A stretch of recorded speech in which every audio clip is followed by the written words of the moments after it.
Hello students, welcome to economic classes. ये video chapter production function playlist का part 1 है। इस वीडियो में हम जो करेंगे उससे पहले मैं आपको बता दूं, जो ये चैप्टर है ये unit producer behaviour and supply का चैप्टर है। इसमें अब हम सारे प्रोड्यूसर बिहेवियर के बारे में पढ़ेंगे, क्योंकि इससे पहले वाला यूनिट जो था वो आपका कंज्यूमर बिहेवियर के ऊपर बेस्ड है, जिसमें हमने जो चैप्टर्स करे उसमें हमने कंज्यूमर के बिहेवियर पे स्टडी करा। अब जो हम चैप्टर्स करेंगे वो चैप्टर में हम प्रोड्यूसर बिहेवियर को स्टडी करेंगे। तो इसमें जो हम चैप्टर्स करेंगे वो चैप्टर है प्रोडक्शन फंक्शन, जो मैं आज इस वीडियो में आपको स्टार्ट कराऊंगी। ठीक है, देन हम करेंगे इस चैप्टर के बाद, जितनी वीडियो के बाद भी अगला चैप्टर जो आएगा that is concept of cost. उसके बाद हम पढ़ेंगे कंसेप्ट ऑफ रेवेन्यू। उसके बाद हम पढ़ेंगे producer equilibrium.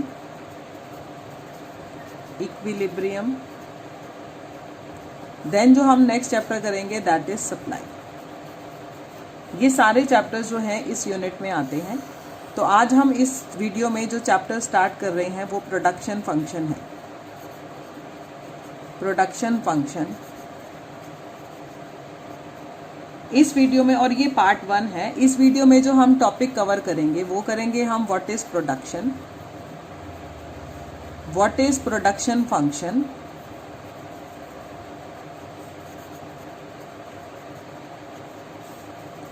Third concept total product, differentiate करेंगे हम fixed factor and variable factor.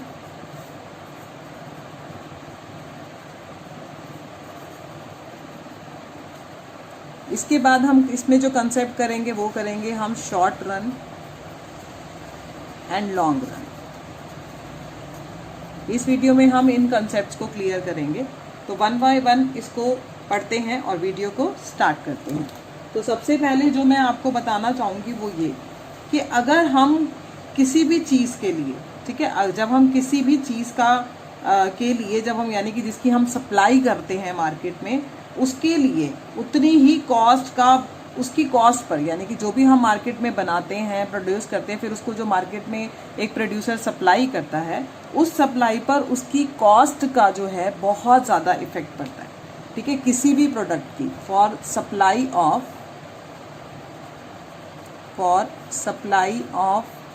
any product,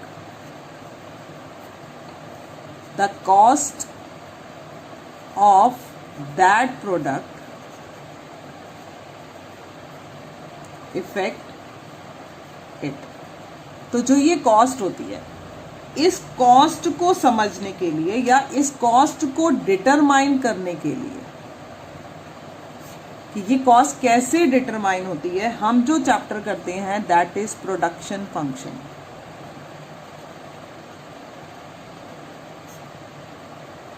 जैसे मैं आपको बोलूं कि अब प्रोडक्शन फंक्शन हम करें तो उससे पहले हम बात करते हैं कि व्हाट इज प्रोडक्शन, कि प्रोडक्शन क्या होता है।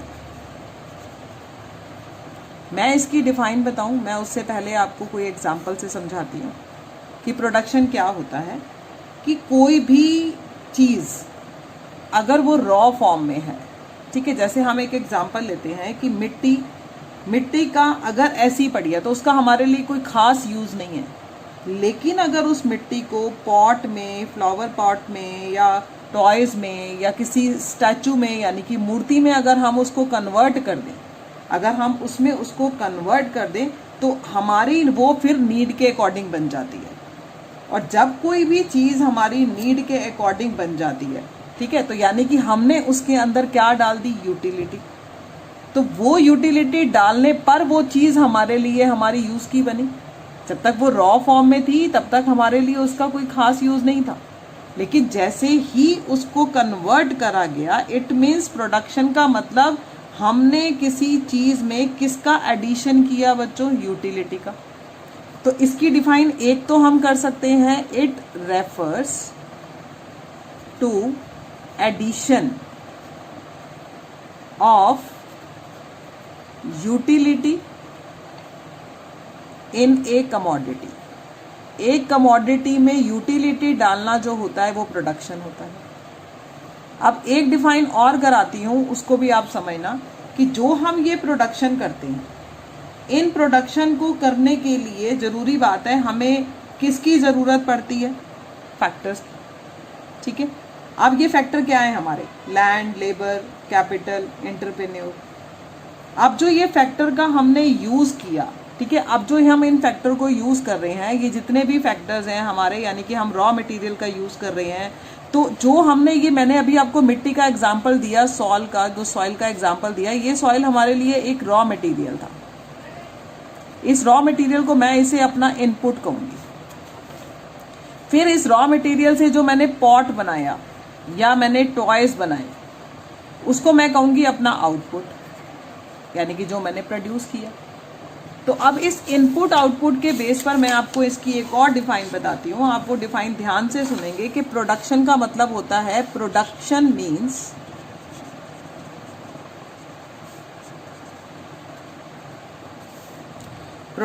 Means to transformation of input into output. Input का ट्रांसफॉर्मेशन आउटपुट में। इनपुट क्या था? मिट्टी।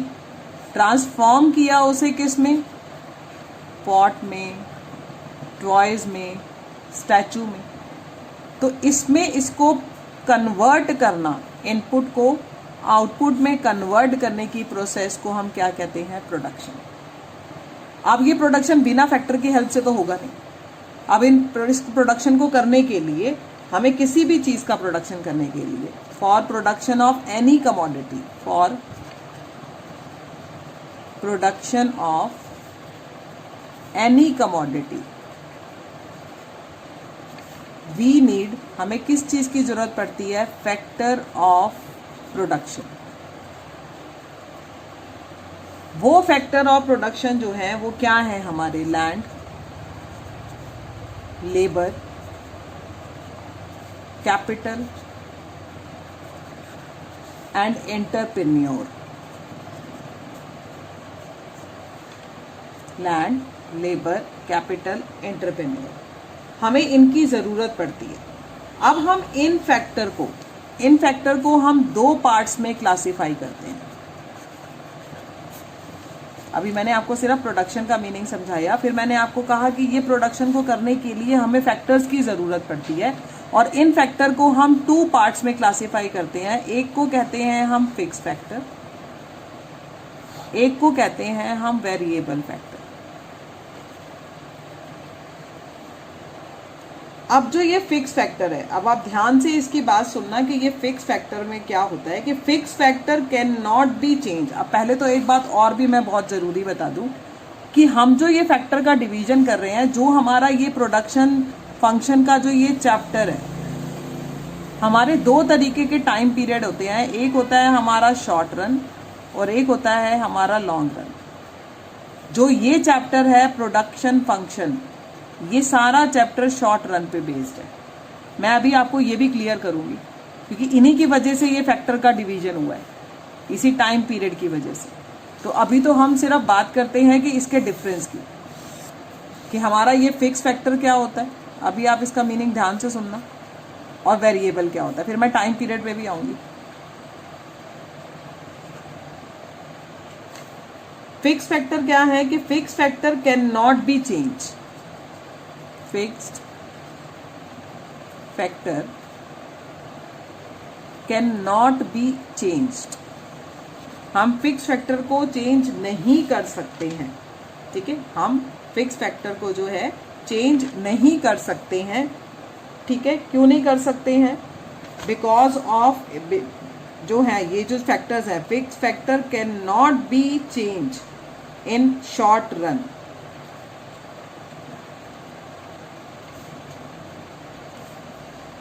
Variable factor can B change in short run. दूसरा मैं इसमें क्या आपको बोलूँगी कि they do not very with the level of output. एक डिफरेंस क्या है कि पहली बात तो अब इसका एग्जांपल लेते हैं, बिल्डिंग, मशीनरी, इसका एग्जांपल है कि शॉर्ट रन में हम अपनी बिल्डिंग में, हम अपनी मशीनरी में किसी टाइप का कोई चेंज नहीं कर सकते हैं। ये हमारे फिक्स फैक्टर हैं। जो वेरिएबल फैक्टर हैं लाइक हमारा रॉ मटेरियल, लेबर, इनको जो है फिक्स फैक्टर की तरह नहीं, इसको हम चेंज कर सकते हैं शॉर्ट रन में। दूसरी बात इसका डिफरेंस मैं क्या बोलूंगी कि they do not very with the level of output. They do not very, very का मतलब change, they do not very with the level of output. मैं अभी आपको एक एग्जांपल से समझाती हूँ। दे कैन वेरी, अब इसको एग्जांपल से समझो। मान लो मेरी एक फैक्ट्री है जो टी शर्ट्स बनाती है, ठीक है। अब टी शर्ट बनाती है और मैंने उसके लिए, मेरे पास एक बिल्डिंग है, 5 मशीनें हैं और मैंने 10 लेबर को रखा हुआ है। और जब मैं इन सबको कंबाइन करती हूँ तो हम जो प्रोडक्शन कर पाते हैं वो कर पाते हैं 100 यूनिट्स का, यानी कि 100 टी शर्ट्स का। अब मान लो अचानक से मार्केट में डिमांड जो है वो बढ़ जाती है, अचानक से मार्केट में डिमांड बढ़ जाती है, तो मैंने क्या सोचा कि चलो अब मैं प्रोडक्शन को भी राइज कर लेती हूँ। अब जो मैं अपना प्रोडक्शन जो है वो बढ़ाऊंगी सिर्फ किस में चेंज करके, मैं अपने लेबर में चेंज कर सकती हूँ, मैं अपना रॉ मटेरियल बढ़ा सकती हूँ,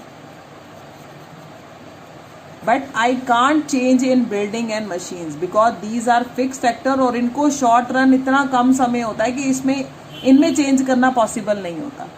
अगर मुझे मार्केट में डिमांड के अकॉर्डिंग अपने प्रोडक्शन में चेंज करना है, उसको इंक्रीज करना है, तो मैं नंबर ऑफ लेबर बढ़ाकर, रॉ मटेरियल ज़्यादा लाकर, डबल शिफ्ट लगाकर, इस तरीके के काम करके मैं अपने प्रोडक्शन में इंक्रीज कर सकती हूँ। मैं ये इनको चेंज करके नहीं कर सकती, वो बिल्डिंग है, क्योंकि वो पॉसिबल नहीं है। तो इसका मतलब क्या हुआ कि जो वेरिएबल फैक्टर है वो आउटपुट के बढ़ने के साथ बढ़ते हैं। मैंने अभी जो ये सेकंड पॉइंट बताया, अब आपको इसका डिफरेंस क्लियर होगा कि अगर आपका आउटपुट राइज करेगा तो वेरिएबल फैक्टर भी राइज करेंगे, अगर आपका आउटपुट फॉल करेगा तो वेरिएबल फैक्टर भी फॉल करेंगे, बट ये जो है कांस्टेंट रहेंगे शॉर्ट रन में। मैं बार बार शॉर्ट रन की बात कर रही हूँ, शॉर्ट रन में ये कांस्टेंट रहेंगे। तो एक डिफरेंस मैंने आपको बताया कि जो ये फिक्स फैक्टर होते हैं कैन नॉट, जो होते हैं change in the short run, variable factor can B change in the short run. फिर मैंने इसका एक एक एग्जांपल बताया। दूसरा डिफरेंस हम एग्जांपल बना देना,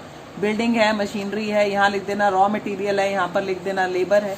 तीसरा डिफरेंस आप बना देना कि they do not very with the level of output, output का लेवल बढ़ जाए कम हो जाए, दे डू नॉट वेरी, और they can very with the change in the level of output. मैंने एग्जांपल दिया आपको किस तरह से कि शर्ट की अगर डिमांड बढ़ गई, टी शर्ट्स की, तो मैंने अपने इन फैक्टर में चेंजेस करे, ठीक है ना, शिफ्ट बढ़ाई अपनी, बट मैं जो है बिल्डिंग में और मशीनरी में चेंज नहीं कर सकती थी। तो इस तरीके से हम फिक्स फैक्टर को चेंज नहीं कर सकते हैं।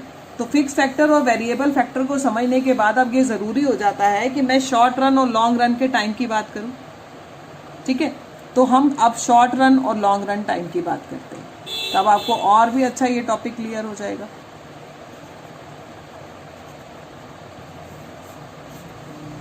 अब मैं शॉर्ट रन बताती हूँ कि short run is the period. ये क्या है? Short run is the period, ये वो समय है इन विच वन और मोर, एक या एक से ज्यादा factor are fixed, only variable factor can be changed, यानी कि ये वो समय है जिसमें एक या एक से ज्यादा फैक्टर जो है वो फिक्स होते हैं। Only variable factor can B change, और हम इस समय में सिर्फ वेरिएबल फैक्टर को चेंज कर सकते हैं। लॉन्ग रन क्या होता है? Long run refers to a period in which all factor can be changed। जब हम सारे फैक्टर को लॉन्ग रन में चेंज कर सकते हैं बच्चों, तो फिक्स्ड और वेरिएबल फैक्टर का जो डिफरेंस है वो यहां पर तो बिल्कुल डिसअपीयर हो जाता है, कोई मायने ही नहीं रखता, क्योंकि हमारे लिए फिर सारे फैक्टर क्या है? वेरिएबल। तो यानी कि आपने क्या सीखा कि जो फिक्स्ड और वेरिएबल फैक्टर का जो ये क्लासिफिकेशन था, जो मैं आपको ये सिखा रही थी, ये सिर्फ शॉर्ट रन में होता है, लॉन्ग रन में नहीं होता है। क्योंकि ये चैप्टर हमारा शॉर्ट रन पे बेस्ड है, तो इसीलिए हमारे को शॉर्ट रन और लॉन्ग रन के बारे में पता होना चाहिए। ठीक है, इन शॉर्ट रन वो कह रहे हैं कि there are fixed factor and variable. इसका दूसरा डिफरेंस आप ये बना सकते हैं, in short run factor are fixed और वेरिएबल। और इसमें क्या लिख सकते हैं? In long run all factor are variable. इसमें सारे फैक्टर जो हैं वो वेरिएबल होते हैं। अब एक डिफरेंस और बताऊंगी कि हमने जो ये चैप्टर करना है, इस चैप्टर में हमने जब ये शॉर्ट रन और लॉन्ग रन की बात को सीखा है, तो इस बेसिस पर इस चैप्टर में एक मेन आप लॉ सीखते हो, वो लॉ को हम कहते हैं return two factor.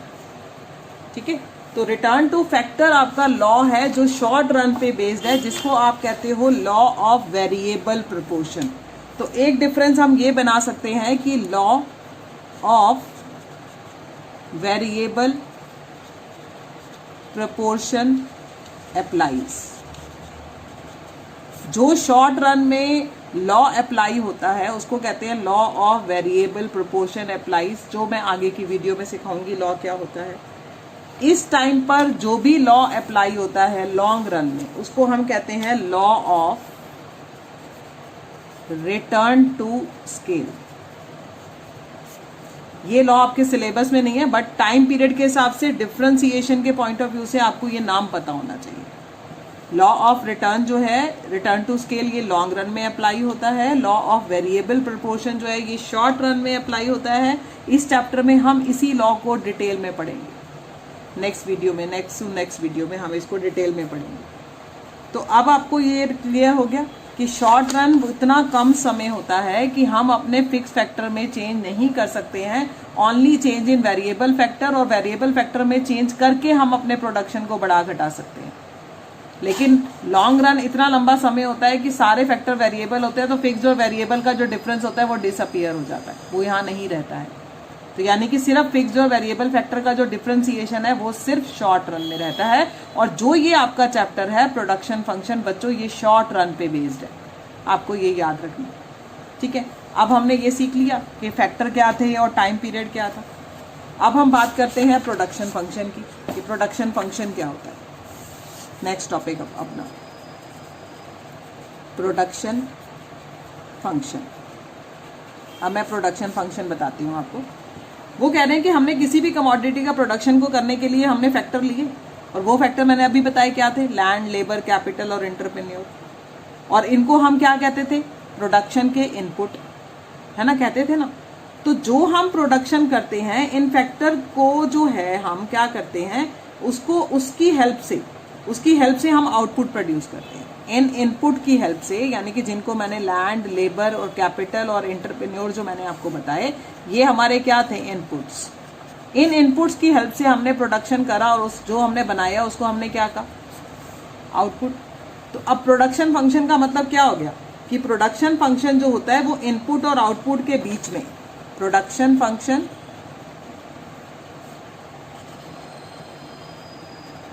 Explain functional relationship functional, ये फंक्शनल वर्ड लिखना आपके लिए बहुत जरूरी है, इसके बिना अगर आप डिफाइन लिखते हो तो आपके डिफाइन को इनकरेक्ट माना जाता है। Functional relationship between input and output. Production function का मीनिंग क्या हुआ कि it tells the functional relationship between input and output. ये हमारे को इनपुट और आउटपुट के बीच में प्रोडक्ट फंक्शनल रिलेशनशिप को बताता है, क्योंकि इनपुट के बिना तो आउटपुट नहीं बनेंगे ना। ठीक है, इसको मैं मैथमेटिकल उसमें लिखूं, इक्वेशन में लिखूं, तो मैं लिखूंगी quantity of commodity X that is output for me, ये हमारा आउटपुट है, is equal to the function of L और K. L stands for labour, K stands for capital. अब आप कहोगे कि हमने तो यहां पर सिर्फ 2 फैक्टर को ले लिया, फैक्टर ज्यादा है, लेकिन समझाने के लिए, इकोनॉमिक्स को सिंपल बनाने के लिए हम क्या करते हैं, इस इधर 2 फैक्टर मान लेते हैं कि हमारे पास ये 2 फैक्टर हैं, एक लेबर है और एक कैपिटल है, इनको मैं जोड़ती हूँ, इनकी हेल्प से जो मैं प्रोडक्शन करती हूँ वो फंक्शन का रिलेशन जो होता है मेरा प्रोडक्शन फंक्शन होता है, और इसको मैथमेटिकल इक्वेशन में ऐसे लिखते हैं, quantity of commodity x is the function of labour and capital. Clear है ये बात? ठीक है, अगर मेरे को ये लिखा हुआ मिल जाए 30x is equal to f 5 labour, ठीक है, और 2k। अब इसको पता है क्या बोलेंगे कि 30 यूनिट का जो हमने ये प्रोडक्शन करा उसके लिए हमें मैक्सिमम 5 लेबर और 2 यूनिट कैपिटल की जरूरत है। यानी कि अगर मैं 5 लेबर और 2 यूनिट कैपिटल के लगाती हूं इनपुट के तौर पर, तो मुझे मैक्सिमम जो आउटपुट मिलता है दैट इज 30 यूनिट्स। हम इसको ये बोलेंगे। क्लियर है ये बात? अब हम चलते हैं कि प्रोडक्शन फंक्शन जो होता है, अब इसकी एक बात जो मैंने आपको बताई वो ये होगी। पहली बात जो आपको प्रोडक्शन फंक्शन में याद रखनी है वो क्या याद रखनी है कि ये हमेशा जो है हमें ये बताता है कि गिवन इनपुट से हम मैक्सिमम कितना आउटपुट प्रोड्यूस कर सकते हैं with given inputs, how much maximum output we can produce. एक तो ये याद रखना। दूसरी बात जो इसमें मेन याद रखने वाली है बच्चों, वो क्या है कि प्रोडक्शन फंक्शन हमें गिवन टेक्नोलॉजी पर करेंगे। प्रोडक्शन फंक्शन जो है उसकी स्टडी हम हमेशा गिवन टेक्नोलॉजी पर करेंगे। गिवन टेक्नोलॉजी का मतलब टेक्नोलॉजी जो है रिमेन कांस्टेंट। क्यों? अगर हमें कांस्टेंट नहीं दी होगी, ठीक है, हो सकता है हमारी टेक्नोलॉजी अगर एडवांस हो जाए, हमारी टेक्नोलॉजी अपग्रेड हो जाए, तो प्रोडक्शन फंक्शन जो है वो भी चेंज हो जाएगा, हमें समझने में फिर मुश्किल। तो हम ये एक तरीके की मान लो हमारे लिए ये अजम्पशन बन जाती है इस चैप्टर के लिए कि टेक्नोलॉजी रिमेन कांस्टेंट, वो जो है वो कांस्टेंट रहेगी। तो जब हमने ये सब पढ़ा तब हमने एक डिफाइन बनाई कि production function refers to the functional relationship. अब मैं प्रॉपर डिफाइन लिख रही हूं, आप देखेंगे। Production function refers to functional relationship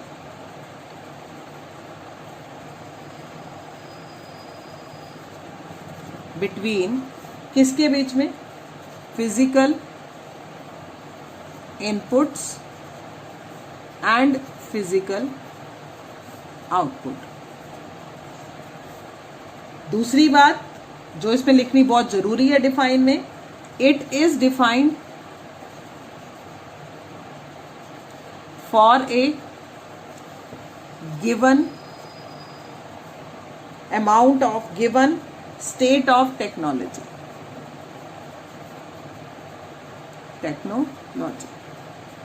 तब जाके आपके प्रोडक्शन फंक्शन की डिफाइन जो है वो पूरी होती है। यानी कि प्रोडक्शन फंक्शन से पहले मैंने आपको प्रोडक्शन बताया, फिर मैंने आपको फैक्टर्स बताए, मैंने टाइम पीरियड समझाया।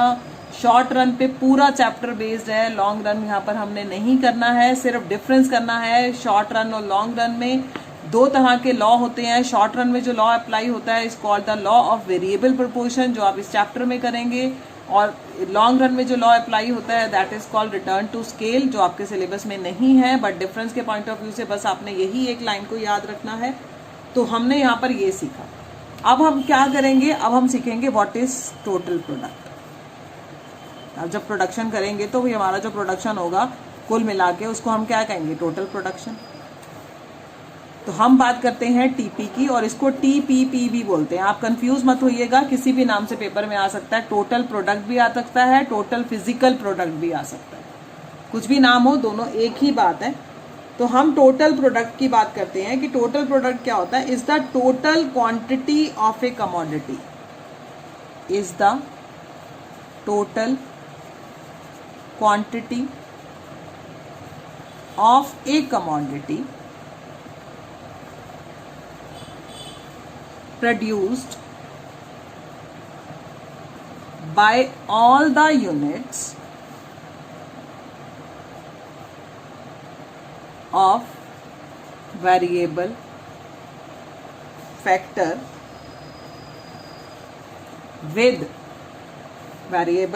with some amount of fixed factor।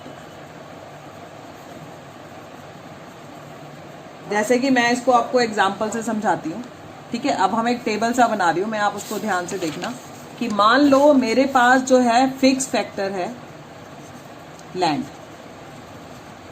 ठीक है, ये एकड़ में दी हुई है, और 3 एकड़ जो है मेरे पास ये लैंड है फॉर एग्जाम्पल। फिर मैंने लिया इसके साथ एक वेरिएबल फैक्टर लेबर, मान लो किसान, ठीक है। किसान के लिए मैंने लिया, मैंने बोला ना अभी आपको कि शॉर्ट रन है, शॉर्ट रन में प्रोडक्शन बढ़ेगा तो वेरिएबल फैक्टर चेंज होगा, फिक्स चेंज नहीं होगा। मुझे जब जब प्रोडक्शन बढ़ाना है तो मैं किसको बढ़ाऊंगी, वेरिएबल फैक्टर को। यानी कि variable factor can change when the output level change. यहां पर मैं मान लो आउटपुट ले रही हूं 0 1 2 3 4 5 6 ऐसे, ठीक है। अभी हम इसकी बात नहीं करते हैं। अब यहां मैंने ले लिया टोटल प्रोडक्ट। मेरे पास 3 एकड़ जमीन पड़ी है, उस पर अगर एक किसान भी नहीं काम कर रहा तो इट मींस मेरा टोटल प्रोडक्शन क्या है, 0। मैंने क्या करा, उस जमीन पर एक किसान को लगा दिया। जैसे ही उस किसान ने काम करना शुरू करा मेरा प्रोडक्शन हुआ 20 यूनिट्स। मेरे को और ज्यादा प्रोडक्शन करना था, मैंने और लेबर लगा दी। मेरा अब प्रोडक्शन जो है बढ़कर 20 से हो गया 50। फिर मैंने और लेबर लगाई, मेरा प्रोडक्शन हो गया 90। फिर मैंने और लेबर लगाई, मेरा प्रोडक्शन हो गया 120। तो इस तरीके से जैसे जैसे मैंने अपनी लेबर को मैंने बढ़ाया, वैसे वैसे हमारा जो ये प्रोडक्शन है ये हमारा बढ़ता गया।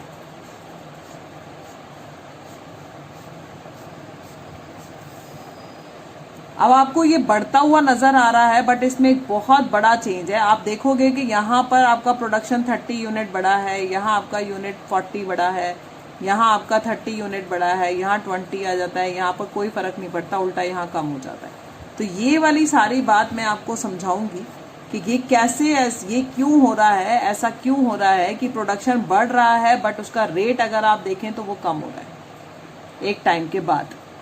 तो इससे पहले हम अभी और कुछ भी कंसेप्ट करेंगे, वो कंसेप्ट करेंगे हम marginal product, average product next video में। फिर हम ये करेंगे कि टोटल प्रोडक्ट का मार्जिनल प्रोडक्ट से क्या रिश्ता होता है, टोटल प्रोडक्ट का एवरेज प्रोडक्ट से क्या रिश्ता होता है, मार्जिनल प्रोडक्ट और एवरेज प्रोडक्ट का क्या रिश्ता होता है। तो ये सब करेंगे, इनके रिलेशंस। उसके बाद हम आगे चलेंगे अपने लॉ पर। तो बस आपको जो इसमें याद रखना है वो याद रखना है कि प्रोडक्शन फंक्शन जो रिलेशनशिप बताएगा फंक्शनल इनपुट और आउटपुट के बीच में, और शॉर्ट रन में ये चैप्टर आप पूरा पढ़ रहे हैं, इसीलिए यहाँ पर फैक्टर को 2 पार्ट में क्लासिफाई करा गया है, फिक्स्ड एंड वेरिएबल। क्योंकि लॉन्ग रन में तो हम कुछ भी चेंज कर सकते हैं, तो ऑल फैक्टर्स आर वेरिएबल। तो फिक्स्ड और वेरिएबल का डिफरेंस जो है वो डिसअपियर हो जाता है। टेक्नोलॉजी को हमने यहाँ पर कांस्टेंट माना है, उसको हमने चेंज नहीं करना है, क्योंकि अगर हम उसमें चेंज करेंगे तो हमारे प्रोडक्शन फंक्शन में चेंज होगा। तो ये छोटी छोटी जो बातें थी मैंने आपको इसमें थोड़ी सी बताई। अभी हम नेक्स्ट वीडियो में आगे कंसेप्ट्स करेंगे और उनका रिलेशन करेंगे आपस में। देन नेक्स्ट वीडियो में हम लॉ पे आएंगे कि ये लॉ होता क्या है। तो अब आप इस वीडियो को सुनना है, अगर आपको पसंद आए तो इसको लाइक और शेयर जरूर करें, और अगर अभी तक सब्सक्राइब नहीं किया है तो चैनल को भी ज़रूर सब्सक्राइब करो, ताकि और नोटिफिकेशन बेल को भी ज़रूर प्रेस करो, ताकि आने वाली वीडियोस का नोटिफिकेशन आपको मिल जाए। Thank you.